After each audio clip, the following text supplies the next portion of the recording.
Olá pessoal, bom dia, boa tarde, boa noite, tudo bem? Como está o isolamento? Já estamos saindo um pouquinho ainda dentro de casa. Agora vocês estão cheios de atividades para fazer, né? Muitas aulas que eu tenho acompanhado, muitas aulas para vocês fazerem online. Bem, hoje nós vamos complementar um pouquinho o conteúdo da aula passada, que nós vimos sobre a vontade, livre-arbítrio, que é aquele poder de escolha que nós temos, né? Nos é dado a chance de escolher, de fazer escolhas, o que é melhor, ou às vezes a gente não sabe escolher muito bem e acabamos errando. Mas nesses erros a gente acaba aprendendo também. Então nós vamos entrar hoje no conteúdo da beatitude. O que seria essa palavra beatitude? Vamos lá? Vamos para os slides. Vamos lá, pessoal. Então, a nossa segunda aula de filosofia online, né? É sobre o que é beatitude, como eu já disse para vocês. O que seria beatitude? Né? Esse palavrão, ela surgiu, ela tem um significado dentro do conceito de felicidade plena. Então, vamos lá. O beatitude significa estado de constante de satisfação, de felicidade plena. Será que a felicidade plena existe? Expressão de tranquilidade, bem-aventurança, estado de plenitude, de felicidade profunda, experienciada pela presença de Deus na vida eterna. Então, a beatitude ela está embasada a felicidade, não esquecendo, não nos afastando da religião, nos sempre perto, sempre na presença, pensando na presença de Deus em nossa vida. Serenidade, tranquilidade, que resulta da contemplação de uma beleza da natureza, a beatitude do pôr do sol, dentro de filosofia, condição permanente de satisfação perfeita que só pode ser alcançada pelo sábio. E um dos sábios que trabalhou, que deixou bastante informações dentro desse conceito, desde o começo de tudo, foi Tomás de Aquino. Ele apresenta um momento de pensamento medieval posterior à patrística e que ficou conhecido como escolástica. O que é patrística? Patrística é uma filosofia cristã dos 3 primeiros séculos, elaborado por padres conhecidos por pais da igreja, os filósofos da época. E com o passar do tempo, esse método de aprendizagem, na filosofia medieval, ele foi sendo representado por Tomás de Aquino. Então, ele é um dos precursores, né, dessa filosofia. Santo Tomás de Aquino foi o maior expoente da filosofia escolástica. Membro da Ordem dos Dominicanos e professor da Universidade de Paris, Aquino foi aluno de Santo Alberto Magno de 2006 a 1280. Fortemente influenciada por Aristóteles e Averroes. Sua filosofia é de suma importância para a Igreja Católica até os dias atuais. Durante o Concílio de Trento, sua obra foi colocada no altar ao lado da Bíblia. O Concílio de Trento aconteceu no século XVI, resultado das ações da Igreja Católica contra as reformas protestantes. Isso você já deve ter visto e vem ainda em história, né? Sobre o Concílio de Trento. Sendo considerada fundamental para o combate e a refutação do protestantismo. Durante a viagem a Roma, onde participaria do segundo concílio de Lyon, o convite do Papa Gregório X, Aquino adoeceu, vindo a falecer na abadia de Fossa Nova em 1274. Foi canonizado em 1323, foi quando ele passou a ser reconhecido como santo, né, pela Igreja Católica. Unindo o pensamento cristão ao filosófico, refletiu sobre questões éticas como a virtude e a felicidade, que é o que a gente está vendo aí, né? Aproximou a filosofia da teologia, afirmava que, em razão do pecado, não teríamos condições de nos sentir plenamente realizados em nossas vidas terrenas. Então, segundo Tomás de Aquino, a felicidade plena não seria, praticamente a gente não conseguiria alcançar na Terra, né? Porque quem de nós não cometemos pecado? Nós somos pecadores. Então, segundo ele, a felicidade plena nós não conseguiríamos aqui nessa vida, né? Aí eu tenho aqui umas análises dita por ele também para fazer a gente refletir sobre como encontrar a felicidade. Em todas as causas eficientes ordenadas, em primeiro lugar está a causa do que se encontra no meio. O que se encontra no meio é a causa do que está em último lugar. Tanto se os intermediários forem muitos, quanto se for um só, tiradas as causas, tira-se o efeito. Logo, se não for primeiro nas causas eficientes, não será nem último e nem no meio. Se, porém, procedermos de forma indefinida nas causas eficientes, não haverá primeira causa eficiente. E, portanto, não haverá também nem efeito último nem causas intermediárias, o que é evidentemente falto. Logo, é necessário admitir algumas causas eficientes primeira, a qual todos chamamos de Deus. Então, em todas as causas em que nós nos encontramos, que nós queremos decidir ou refletir sobre a causa, primeiramente Deus no lugar, né? Em primeiro lugar, Deus, em toda situação. No campo da política, Santo Tomás de Aquino dividiu as leis em lei natural, visando a preservar a vida, lei positiva, estabelecida pelo homem, visando a preservar a sociedade, e lei divina, que conduz o homem à vida cristã e ao paraíso, guiando as outras leis. Para Aquino, como para Aristóteles, o homem é um animal social e político. Nós já nascemos, né? Um ser político, um ser social. Primeiro, a família é a primeira associação. Lembramos lá em filosofia sobre quando nós estudamos sobre a socialização dos indivíduos, né? Então, a nossa primeira socialização dentro da associação é a família. E o Estado, sua ampliação e continuação. Então, o Estado é que continua a nossa associação, né, dentro do nosso poder social e político. O Estado, assim, deve existir desde que subordinado no que diz respeito à religião e à moral, a Igreja, a qual visa ao bem eterno das almas. Essa foi a concepção dominante da Igreja Católica, que seria depois combatido por Maquiavel. Atualmente, são inúmeros os debates acerca das relações entre fé e ciência. Alguns, por um lado, propugnam a separação absoluta dos dois campos, pois, como diz Mário Sérgio Cortella, se em ciência é preciso ver para crer, em religião é preciso crer para ver. Então não dá para dissociar, né? Segundo as ideias dele, não dá para dissociar uma coisa da outra. Tem que caminhar junto. Mesmo que a ciência esteja em busca, nós vivemos agora no momento que o que nos ajuda, que vai nos ajudar a sair desse caos, né? Dessa quarentena, para nos livrarmos do vírus, do Covid-19, é o que? A ciência estudando como fará para nos prevenir.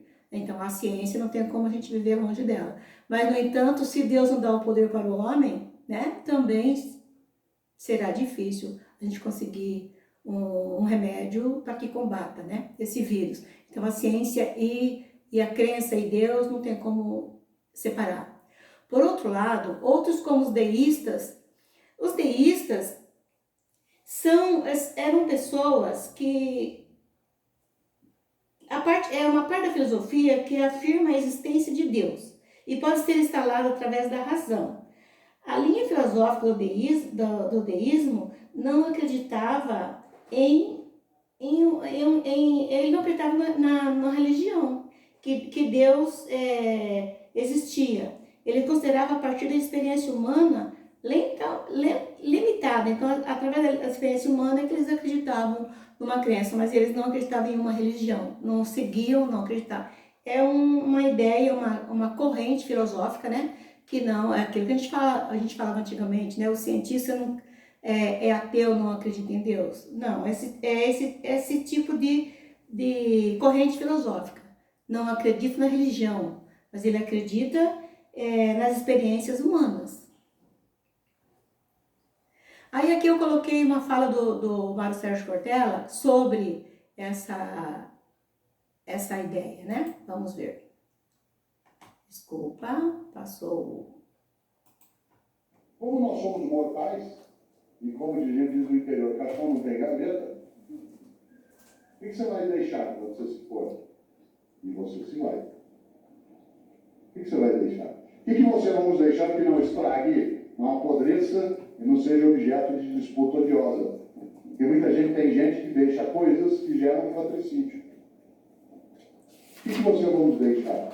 Tem gente que empia o nariz e acha que o único modo de ser humano é como ele já é. Aliás, a esses os chineses ajudam muito com um ditado, não um ditado chinês que eu gosto demais, que diz: quando a partida de xadrez termina, o peão e o rei vão para o canto. Quando o jogo de xadrez acaba, independentemente do resultado, o peão e o rei são guardados na mesma caixa.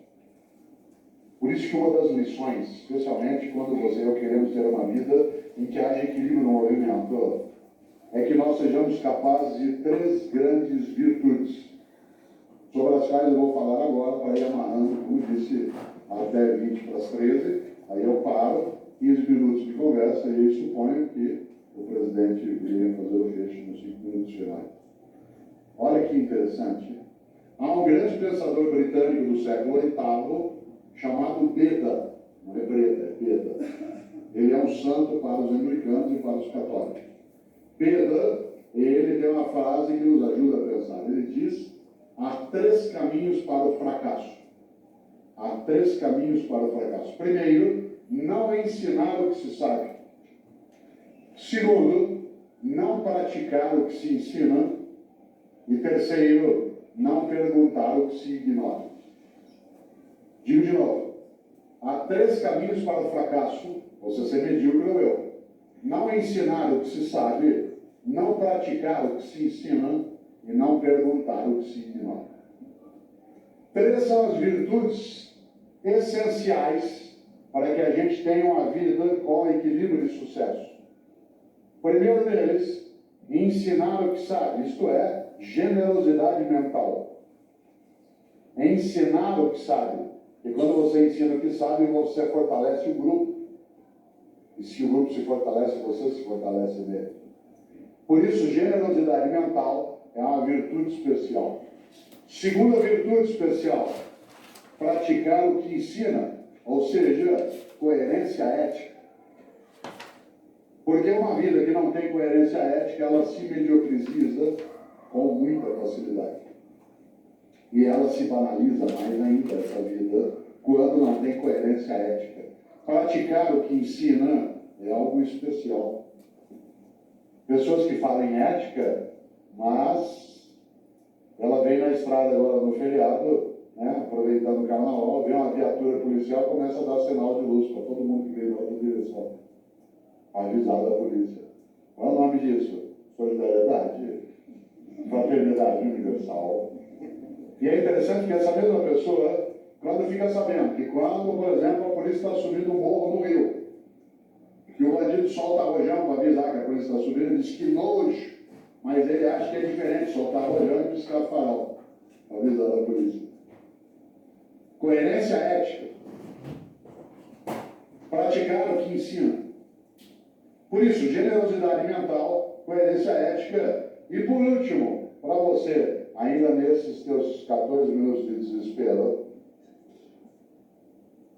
perguntar o que ignora. Isto é, humildade intelectual. Só é possível um desenvolvimento gerencial que leve, por exemplo, a uma vida em que haja equilíbrio nas várias faces que ela carrega, se eu, primeiro, souber o que eu quero e para onde vou, diferentemente da Alice no País das Maravilhas, e segundo, entender a diferença entre cansaço e estresse, e terceiro, ser capaz de fazer o meu melhor em vez de me contentar com o possível, e tudo isso exige, acima de tudo, humildade intelectual. Perguntar o que ignora. Humildade. Humildade não é subserviência. Uma pessoa subserviente é aquela que se dobra a qualquer coisa. Uma pessoa humilde é aquela que sabe que não sabe tudo, aquela que sabe que não é a única que sabe, aquela que sabe que a outra pessoa sabe que ela não sabe, aquela que sabe que ela e outra pessoa saberão muita coisa juntas, aquela que sabe que ela e outra pessoa nunca saberão tudo que pode ser sabido. Foi claro? Humildade. Então, gente, vocês viram aí? os 3 caminhos para o fracasso, pensando na virtude, segundo Cortella. Primeiro, não se ensinar o que sabe. Se eu ensino o que sei, né, eu estou sendo generosa, fazendo parte da generosidade. Segundo, praticar o que ensino, ser ético, né, ter coerência na ética. Se eu ensino e não pratico, eu estou sendo incoerente. E o terceiro, não perguntar o que ignoro. Se eu não pergunto o que ignoro, né, eu também estou dentro do fracasso. Eu preciso ser humilde, intelectual e perguntar aquilo que eu não sei e não ficar sem saber aquilo que eu estou em dúvida, né? Então a fala dele é bem propícia para esse momento, para a gente analisar sobre as virtudes e analisar os nossos comportamentos no dia a dia também, né? Bom, continuando então. São Tomás entende a virtude. Para ele, a virtude é um hábito que designa certa perfeição da potência. Essa definição vem de Aristóteles em seu livro do Céu, em que o filósofo grego designa a virtude como o último grau da potência. Virtude, lembra? Se eu tenho os olhos, é para ver. Qual é a virtude do olho? É para enxergar, lembra? A virtude das pernas, né? Para caminhadas, que a gente já conversou em outras aulas. A virtude do olho é para ver, ouvir, enxergar, né? A virtude, sendo uma potência que se presta indeterminadamente a muitas coisas, é considerada uma perfeição em relação ao seu ato.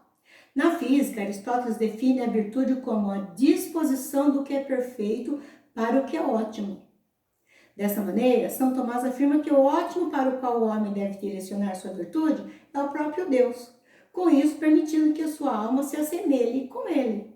Então veja, Tomás de Aquino sempre fazendo, né, nos trazendo mais próximo de todas as ideias mais próximas de Deus.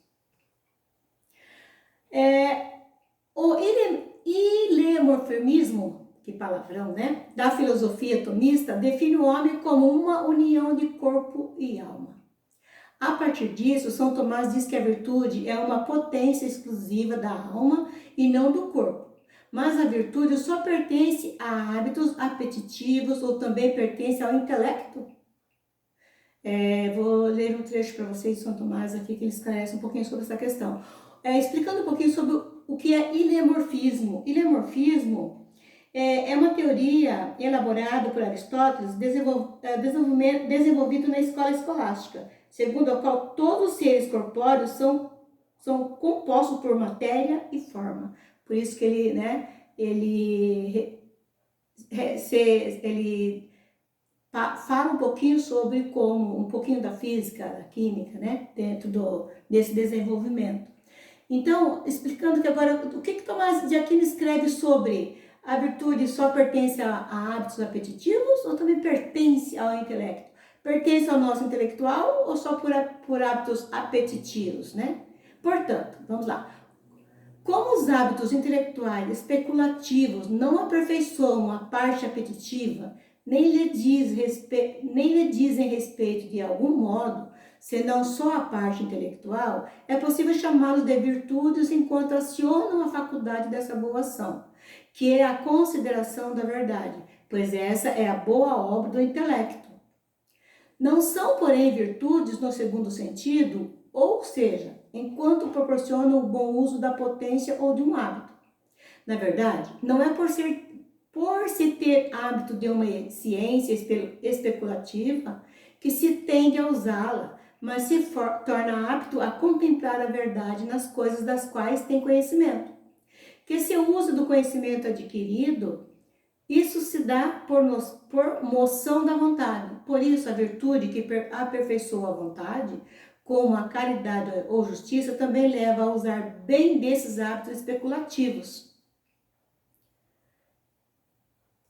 Assim, pode haver mérito nas ações desses hábitos se forem feitos com caridade. Daí aquela palavra de São Gregório Magno, a vida contemplativa tem mais méritos do que a ativa.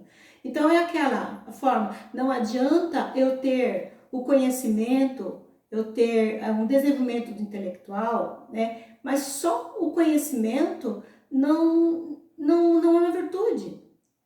Para que ela seja virtude eu tenho que ter o conhecimento e aperfeiçoar e colocar na prática. Se eu não tenho essa ação, então eu não estou fazendo, não é uma virtude minha. Só o conhecimento por si só para mim, eu não tenho uma virtude. A virtude é quando eu repasso, né? Quando eu divido com alguém, quando eu tenho ação com os meus hábitos. Na apostila de vocês têm aí para vocês lerem e refletirem, na página 20, que eu não vou ler o texto, vocês vão ler em casa, vão ler aí agora para vocês responderem as questões, nessa página mostra como Tomás de Aquino, desculpa aí Aquino, está faltando ar, né? Tomás de Aquino concebia a felicidade. Então vocês vão ler o texto, esse diálogo, vocês vão registrar com suas palavras que ideia expressa defendida por ele de felicidade. O que seria felicidade para Aquino? Com suas palavras, ok? Depois, lá na página 21, vocês têm ainda a reflexão e ação, que tem a primeira. Explica o que é felicidade para você. O que é felicidade para você? Que atitude você tem que justifica a sua busca pela felicidade no teu dia a dia? Então, dá para reflete bem e respondam aí, pode ser respondido na apostila mesmo, ok? Número 2. Aponte semelhanças ou divergências entre a sua concepção pessoal de felicidade, a que você tem hoje, o que é felicidade, tirando de você, né? E a que foi defendida por Tomás de Aquino. Tomás de Aquino defende a felicidade quando mais próximo de Deus, né? Você vai de encontro mais fácil. Tudo para ele, para a felicidade tem que estar junto com Deus. E você? A tua felicidade chega mais ou menos à concepção defendida por Aquino? Então, essa parte desse texto é essa atividade. Nós vamos passar agora para a moral provisória. O que seria moral provisória? Ainda tem, desculpa, eu ainda coloquei mais umas informações sobre o que é felicidade para vocês colocarem aí, antes de chegar na moral provisória, para facilitar um pouquinho para vocês entenderem e colocar as ideias de vocês, ok? O que é felicidade? Provavelmente, cada pessoa que resolver responder essa pergunta apresentará uma resposta própria, pois a felicidade, num certo sentido, é algo individual, pessoal e intransferível. O que eu sinto, só eu sinto, né? Não é você. Cada um com seus valores para encontrar a felicidade. Num certo sentido, é algo individual, pessoal é intransferível, a gente não transfere para o outro. Por outro lado, há uma ideia de felicidade que pertence ao senso comum e é compartilhada pela esmagadora maioria das pessoas. Felicidade é ter saúde, nós ouvimos muito isso. Amor, também. Dinheiro, dinheiro suficiente, né? Além disso, a ideia de felicidade não é uma coisa recente. Com certeza, ela acompanha o ser humano há muito tempo e faz parte de sua história. Então, o homem sempre, desde que o mundo é mundo, sempre foi em busca da sua felicidade. Então, nós vamos ver um pouquinho aqui como os filósofos chegaram, né? Como eles estudaram para chegar no conceito de hoje. É possível traçar a evolução histórica dessa ideia se nos debruçarmos sobre a disciplina que sempre se dedicou a investigar nossas ideias, de modo a defini-las e esclarecê-las, a filosofia. Na verdade, a ideia de felicidade, tem grande importância para a origem da filosofia. Ela faz parte das primeiras reflexões filosóficas sobre ética que foram elaboradas na Grécia Antiga. Vamos então acompanhar a evolução da histórica dessa ideia, fazendo uma viagem pela história da filosofia. Vou fazer aqui alguns relatos. A referência filosófica mais antiga de que se dispõe sobre o tema é um fragmento de um texto de Tales de Mileto. Lembra de Tales de Mileto? Que vinha em busca da descoberta, né, de como surgiu tudo, a origem de tudo, a origem do mundo. E que ele, no início de tudo, ele descobriu que o início de tudo, o que deveria ter, em primeiro lugar, para que exista o resto, seria a água, lembram?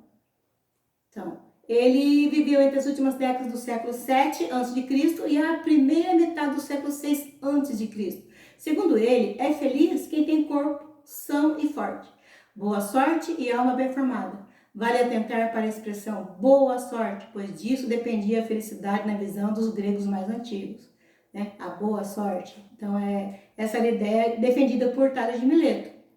As pessoas, quem tem um corpo são e forte, boa sorte e alma bem formada, eram as pessoas que seriam felizes.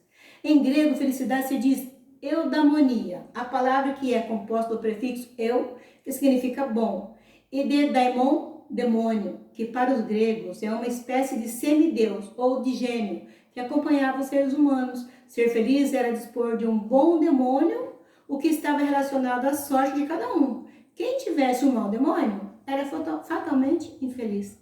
E que seriam esses demônios, né? As pessoas más, para serem felizes? Se a gente for analisar hoje no nosso cotidiano, né? Quem seria, então, se formos pensar no bom demônio e no mau demônio, né? Para a pessoa ser feliz. Foi a filosofia que rompeu com essa visão pessimista e procurou estabelecer orientações para que o homem procurasse a felicidade. Demócrito de Abdera, mais ou menos aproximada a 460 anos antes de Cristo e 370 antes de Cristo ainda, julgava que a felicidade era a medida do prazer e a proporção da vida. Para atingi-la, o homem precisava deixar de lado as ilusões e os desejos e alcançar a serenidade. A filosofia era o instrumento que possibilitava esse processo. Já pensaram há quantos anos atrás, né? Pensa, antes de Cristo, os homens atrás da felicidade, como eles... Às vezes a gente pensa, né, que hoje o homem é sábio, o homem é muito inteligente, mas calculando, pensando bem antigo, lá na antiguidade, como eles usavam a inteligência, porque não tinha nada escrito. Hoje nós temos a história deles para vir acompanhando e desenvolvendo a nossa, né?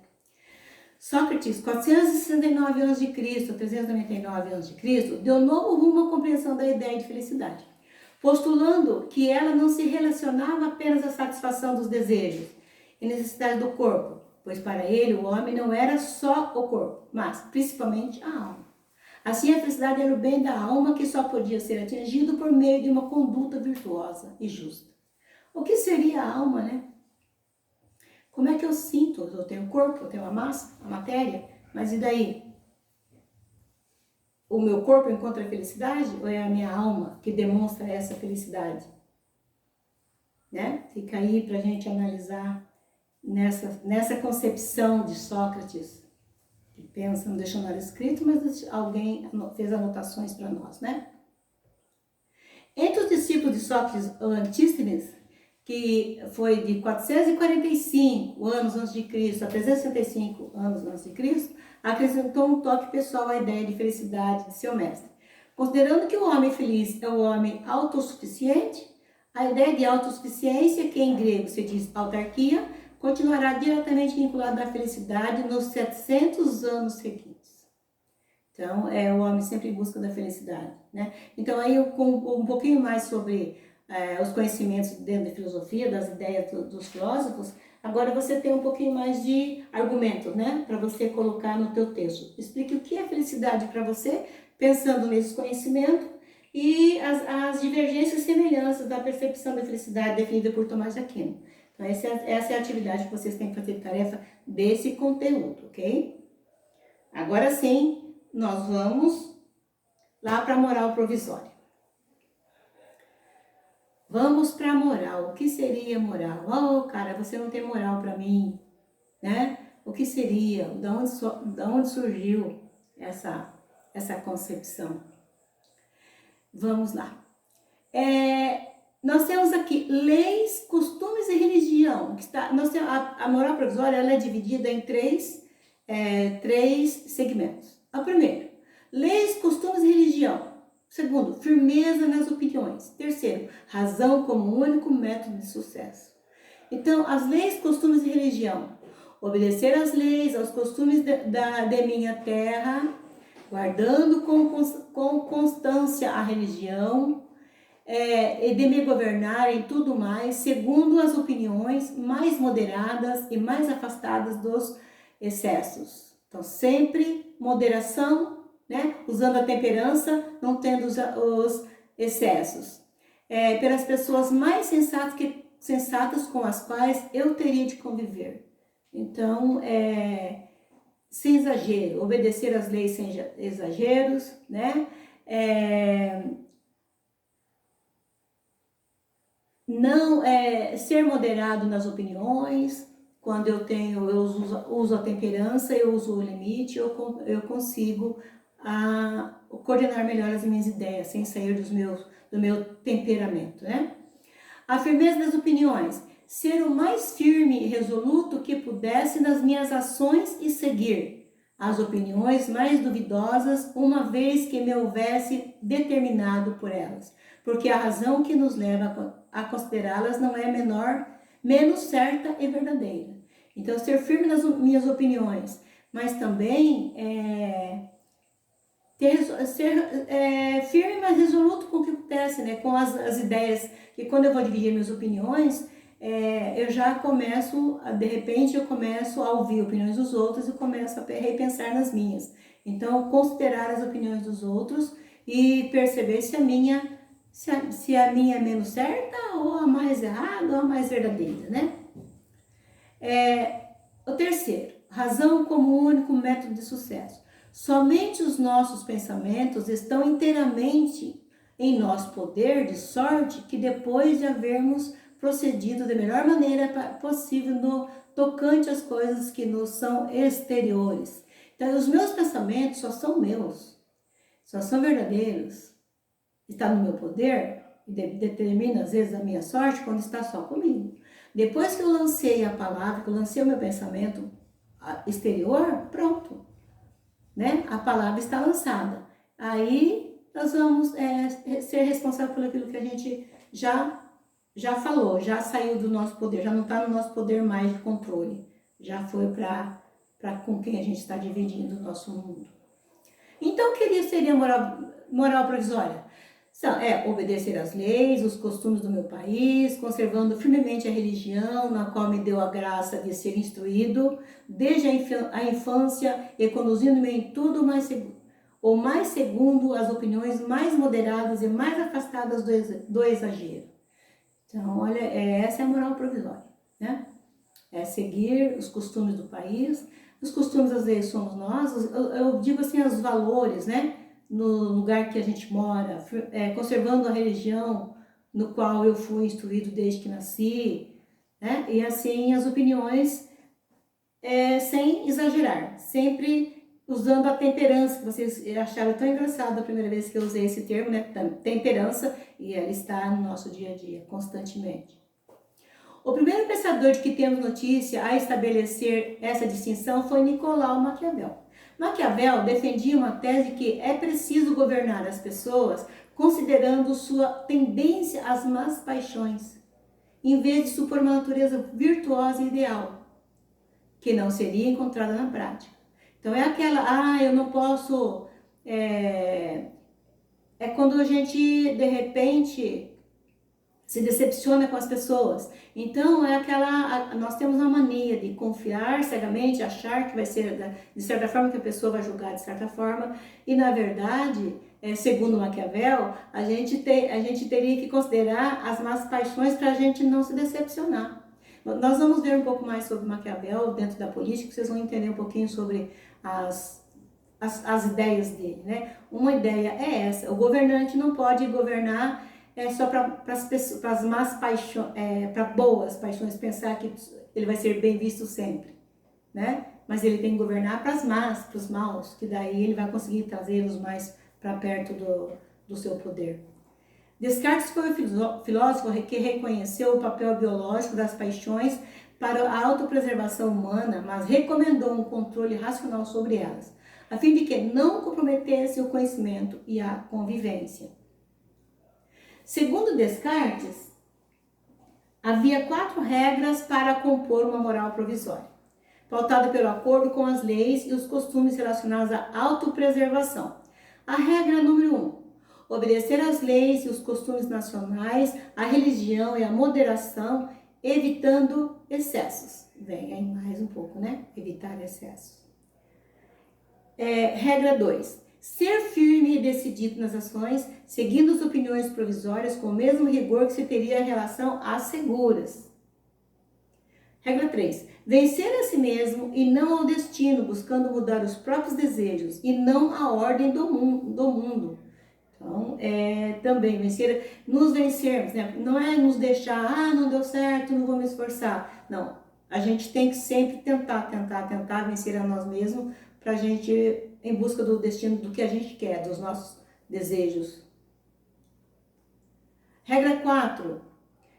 Adotar a melhor das ocupações, cultivar a razão para alcançar o conhecimento verdadeiro, seguindo o método cartesiano. Então, em direção às nossas metas, né?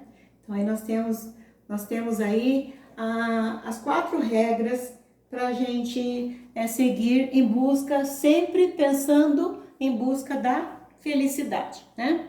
Agora, vocês terão uma tarefa aí para mim, na apostila também, na página 23, vocês têm aí o exercício 1, 2 e 3, para resolver na apostila. Ok? Então, esse é o conteúdo de hoje. Espero que vocês tenham entendido. Gostaria mesmo, quando a gente trabalha esse conteúdo, quando se fala em felicidade, quando se fala em moral provisória, seria bom a gente estar ali no corpo a corpo para a gente discutir, para ter diálogo, mas aqui fica impossível e inviável, né? Eu espero que vocês tenham entendido, ok? Então, boa tarefa para vocês e bom final de semana não, porque ainda temos mais aula, ok? Boa noite a todos, beijo!